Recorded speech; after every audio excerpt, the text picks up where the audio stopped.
Hi, my name is Kirsten Abbott, and I'm a 911 dispatcher, and today I'm going to talk to you about why it's important to only call 911 in case of a real emergency. We take hundreds of calls a day. The majority of them are not life-threatening. Calling because your electricity's out is one example of not being a real emergency. Also, calling because your neighbor's dog is barking, because your neighbors are playing loud music, those are not real emergencies. For an example, we had a power outage on the north side of town a couple weeks ago. We had hundreds of calls about this power outage for people just telling us that their electricity was out. There is nothing that police officers, fire, or paramedics can do for your electricity being out. You have to call your electric company. People were calling and saying, I didn't know who else to call, or I just wanted to make y'all aware. Call the electric company and tell them. We do not need to know that. There was a call where a lady called in to say that her neighbor was on oxygen.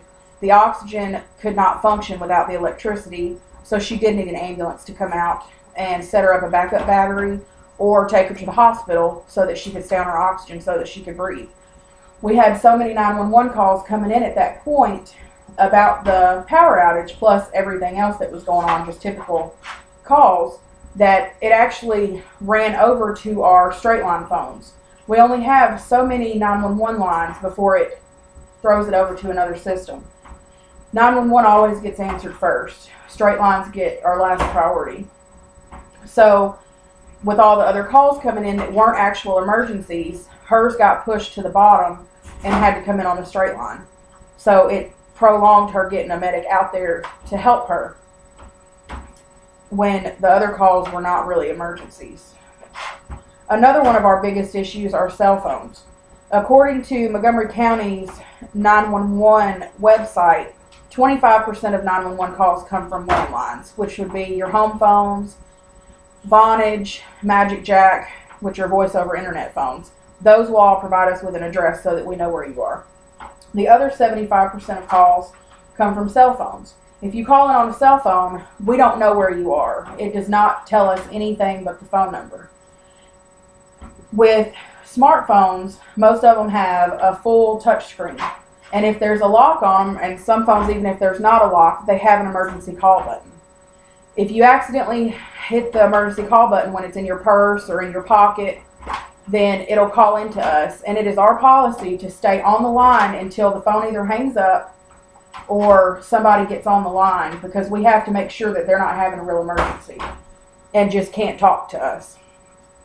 Also, if we can get an address with our mapping system for the cell phone, then we have to send a police officer, which also uses our resources for our police officers who need to be handling real emergencies, because now they have to go out to an address when it could be nothing really going on. And even if you do stay on the line and tell us that it wasn't an emergency, it was in your pocket or it was in your purse and it was accidental, if we have an address, we still have to send a police officer. It's just policy. Phantom hang-up calls, according to the National Number Association, account for 25 to 70% of all calls in some U.S. communities. I know that it does ours. We receive hundreds of 911 hang-ups and 911 open line phone calls a day. Everyone's definition of an emergency is different. If you call in to say that your house was broken into, that is an emergency. I know if my house was broken into, I would want a police officer there right then to try to get fingerprints and, to find your stuff. Calling to say that your neighbor's dog's barking or loud music, as I said earlier, is not really an emergency. It's an inconvenience, but it's not a life-threatening emergency. That is something that you could call the non-emergency line for. Also, if you do call in from a cell phone, the first thing you need to do is give your address. Because if it's something going on and you can't talk, or you only have a second to say what you need to say, the only thing that we need is your address so that we can get somebody to you. Everyone should now know why to only call 911 for real emergencies.